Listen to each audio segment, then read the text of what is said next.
I'm a psychic. You just solved it, didn't you? Holy crap! Did you just hear that? I know who killed Paula Merrill. What are we gonna do? My uncle thinks I'm the psychic, the newspaper thinks you're a psychic, and the cops think I'm just translating your visions. Give me a second to think. Hurry up. Okay, I have a plan. Blurt out something nonsensical. Do it now. Key laces, shoeboards, pineapples. Oh no, the visions have become too complex for one person to decipher. Gus, might I offer my help? Yes, Shawn, you may. Magic head. Two heads working together as one. You! You wanted the most coveted job the paper had to offer, and you were in the good graces of the one guy that could give it to you, but there was a problem. Now, what was that problem? The problem was Wagner was never going to retire. So what did you do?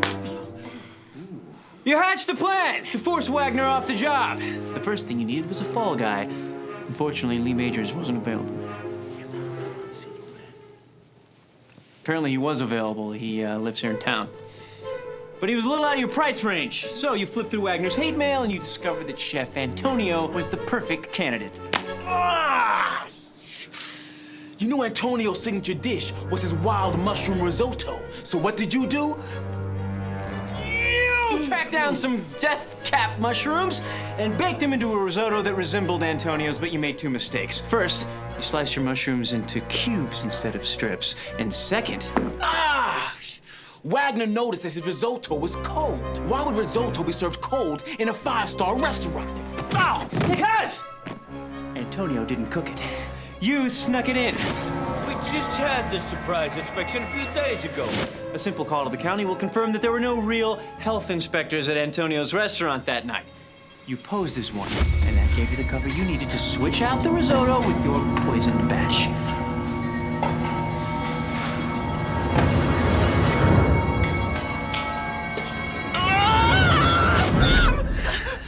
Wagner died, Antonio was arrested, and no one suspected you were the real killer. This is preposterous. You can't just walk in here and accuse someone of being a murderer. Well, actually, we can. Damn right we can. The guy you into about the mushrooms remembers exactly what you look like. After you tone down the drug-induced exaggerations. Yeah. Tall guy, orange cheese powder around the mouth, and a hippo logo on his sleeve. Al Mooney is insane. Nobody will believe what he says. Hang on a minute. I don't believe anyone said the witness's name. You're under arrest. Come, guys. Busted. Everybody here is absolutely certain you didn't sleep with Jackson Hale. But Jackson Hale slept with everybody. Except for you. Isn't that right? You couldn't take it, could you?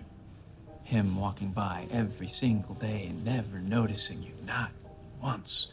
Repeatedly choosing to sleep with women like the defendant, Sandra Panich. Oh, that's not true. That video will show Jackson Hale being murdered, but not by Sandra Panich. By you. Objection, Your Honor. I mean, it's ridiculous. I feel the tape is the proof. The tape is the pudding. Your Honor, I said objection. I demand you get him to stop that. Sit down. Do you need a tutorial in Rule 775? Mr. Riggs, please play the tape again. Thank you. Just take it back a little bit. And forward, I'm sorry. Forward. And back. Forward. Right there!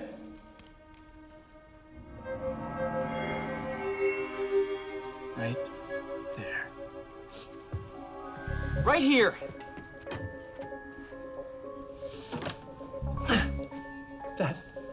That right there.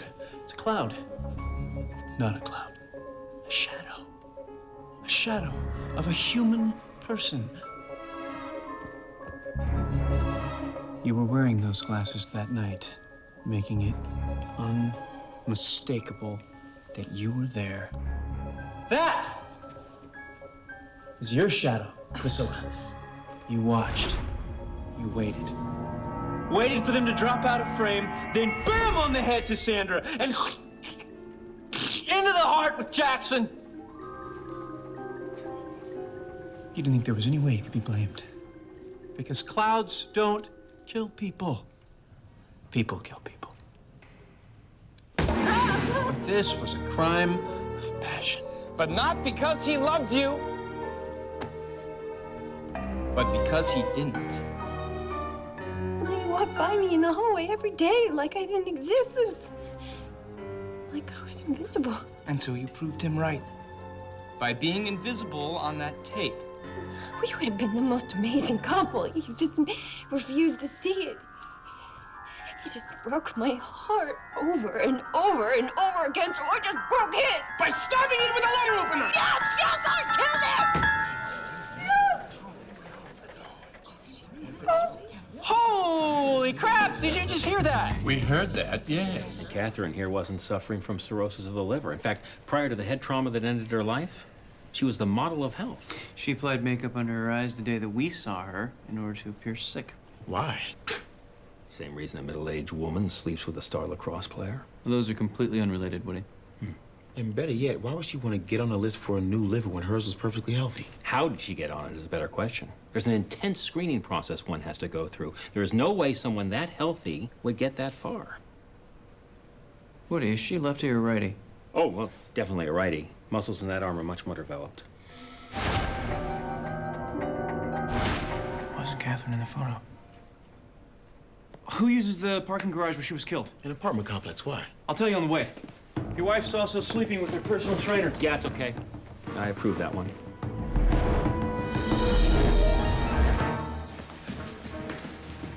I'm sensing the killer is in apartment 5. You positive about this? Absolutely. Open up! Better be right about this, Spencer.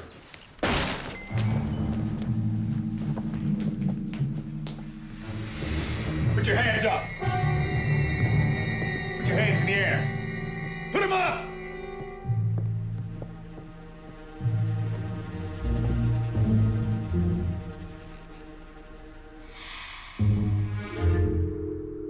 Catherine? What the hell is going on? Not Catherine. This is Maddie. Her sister. Exactly. See, Maddie is the one with the severe liver problems. But she can't qualify for a transplant list on account of her alcoholism. I'm not an alcoholic. Clearly. My apologies. So she and Catherine hatched a plan. Maddie would take her sister's ID to a doctor so she could get put on a list. As Catherine.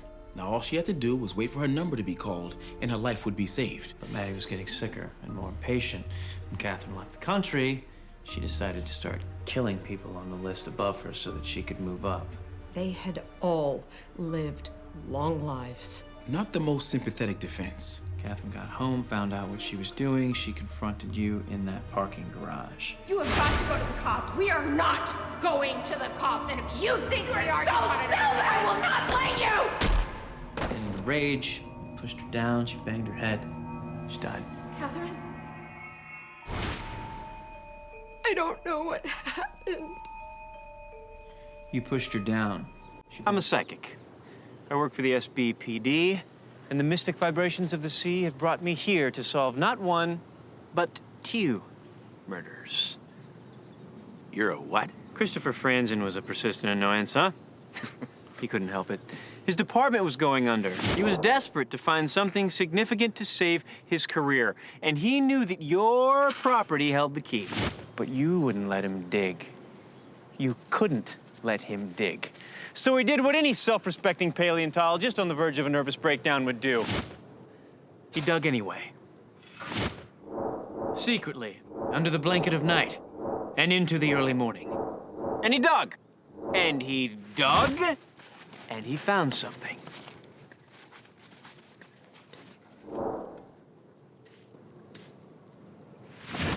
And that's when you found him. You knew the magnitude of the find. Once word got out, you'd never be able to keep the rest of the world from digging here, too. And you couldn't have the rest of the world digging here either, could you? Shawn, Dad? What are you doing here? I was worried about my tools. What?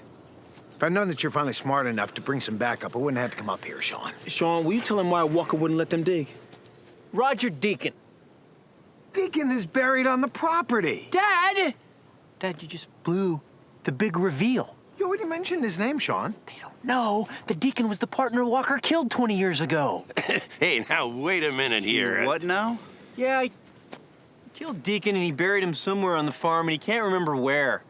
Isn't that right, Farmer Shooty Pants? I don't have to stand here and take this. No, actually, you do. What does this have to do with Christopher Franzen? He killed Franzen when he caught him standing above his dinosaur skull discovery, sending him flying right into the teeth of the dinosaur. But he couldn't bury him here. No. He had called the farm. He had snooped around the farm. There was a trail to the farm. No, he had to dump him somewhere where there'd be no forensics, like the ocean.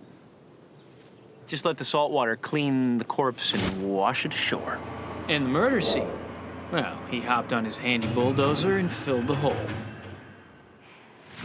I'm getting a bad feeling about your streak. You too, huh? I think I need a lawyer. I think you're right. Put your hands behind your back. What? You heard me. One of your classmates was murdered here tonight. His name was Peter Coulter. He's a smart kid. He's a whiz at fixing cars. He's also the water boy for the football team. The reason you probably don't remember him very well is because he lived in their shadow. He worshipped them, do anything for them, including taking a rap for a tragic car accident that was actually caused by Howie. And you let him do it because you didn't want to lose your precious scholarship. Poor Peter's life was stuck in that moment. He never recovered. That's why he didn't show up to take his yearbook photo, and that's why he moved away and ended up committing petty crimes. Meanwhile, the two of you moved on to UCLA. You married your prom queen. Probably never gave your old friend Peter another thought. That is, until about a month ago. Isn't that right, Eileen? See, it's no coincidence that the restraining order that you filed against Peter just happened to coincide with Howie here announcing his candidacy into state assembly. Peter couldn't take it anymore. He needed the truth to come out, so he contacted you. You two did everything you could to prevent him from coming here tonight, but he came anyway. He wore his Letterman's jacket with his special state championship pin still stuck in that one moment. He visited all his old haunts, made a stop at the auto shop. Got a little upset when he saw the trophy shrine built to celebrate you. Finally, he confronted you both on the roof, drunk and upset. You couldn't let him uncover the truth. There was way too much to lose. So you gave him one final push. Silenced him once and for all. 3 arrests in one night. Not bad. Please tell me you have a body. It's the furry saber cat backstage. Great.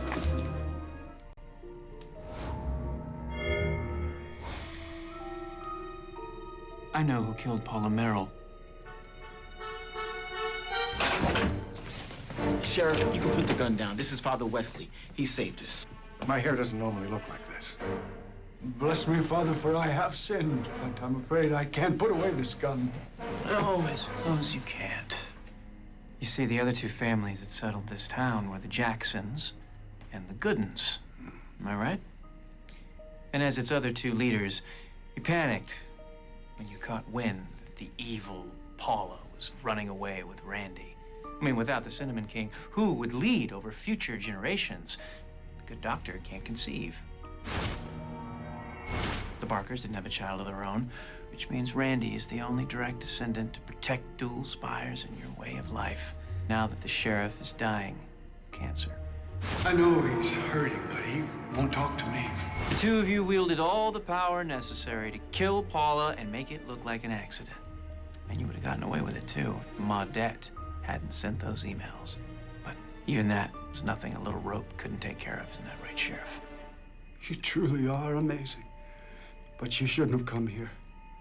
Our business was not your concern. Your business is murder. Her death, though tragic, saves our future. You killed my little girl. What about us? Honestly, far less tragic. We barely know you. Somebody just put in some video cameras? Yeah, I just set up a bunch of them, so? Well, they're not normal video cameras. They're all high-techy with Army-grade resolution. What's that, fella? Look up. That's just a fan, silly. Oh. Lassie, what's that? This is the Extella 5400. They're the baby bonding cameras, so you can check in. The Extella 5400 retails for over $10,000. Fine. I'm seeing angles and pivots and divots. Well, no divots, but it sure is fun to say those back to back. Pivots and divots and pivots and divots and pivots and divots and divots. Who wants to give that a shot? Give what a shot? Shots. That's it, exactly. But I don't see any shots of nannies playing with babies. In fact, there's no babies at all. I'm seeing jewelry boxes and safes and entrances and exits and security keypads, but from where? From the houses next door. What are you talking about? Shh, there's a baby sleeping. I'm talking about... Stop. Shh. Well, it's like a minefield. I'm talking about casing out houses next door to the ones your nannies work at. I'm talking about a string of robberies, one of which went terribly wrong when all of a sudden your witnessless crime got witnessed. And then it became murder. That's ridiculous. Is it as ridiculous as having a secret panel in your office where you could plan all your robberies? You had access to each and every one of those baby bonding cameras, and you manipulated them, not to check on any nannies, but to case the houses next door, to capture security alarm codes so you could break into those houses undetected. I'd say that's pretty ridiculous. Sorry to interrupt. With regards to this month's sales contest, first prize is Cadillac Eldorado. Second prize is a set of steak knives. Shawn, we do not have time for Baldwin. Lassie's gonna come around that corner any second now and arrest us. All right. It is at this point that I will give you all closure. I know who killed Dorian Creech. It was this guy. Mitch Murray, the sharp-dressed salesman who gave his life to this company, but who was also cooking the books, inflating the numbers so it looked as if every branch office of Central Coast was doing gangbusters business. That is completely and categorically false. The police have a large bag of evidence on level 4F of the parking garage. 5E, Shawn. Inside this large bag, they will discover a fax of various earning reports sent by Dorian Creech. A fax containing the real numbers. You came down here to sweet-talk him, didn't you?